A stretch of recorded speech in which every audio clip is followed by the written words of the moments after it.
one question that I've been meaning to ask you. So, you started a company with your wife. How did investors react to that? Because I worked for a husband and wife team, and I'll say personally, it was somewhat chaotic in the sense that there wasn't like a standard amount of pushback that you would expect at like a professional level.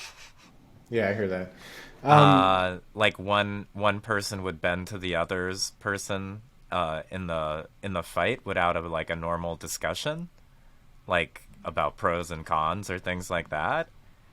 And so that was a little chaotic from a managerial perspective. And then I know the VCs like probably discounted the valuation they could have gotten by like 20 or 30%. They got the you're married discount because it's a risk you might get divorced. This is I 10 mean, years ago. The attitudes might have changed. I know during the pandemic, a ton of couples started companies. yeah. It's, a fair set of questions. I think, the context is like I've been together with my partner for a very long time, and we are now two businesses and an acquisition in. We do very, very different things, and I trust her within her domain space. She trusts me within my domain space. Um, Having commingled professional and personal risk for so long, we're also probably experts now at conflict resolution internally, and making sure that we're good at not making sure it spills over into either context, either personal or professional. That being said, it's not perfect, right? And no one is. But we've gotten to a point where we're super functional and clearly have been doing this long enough and well enough to get to where we're at today.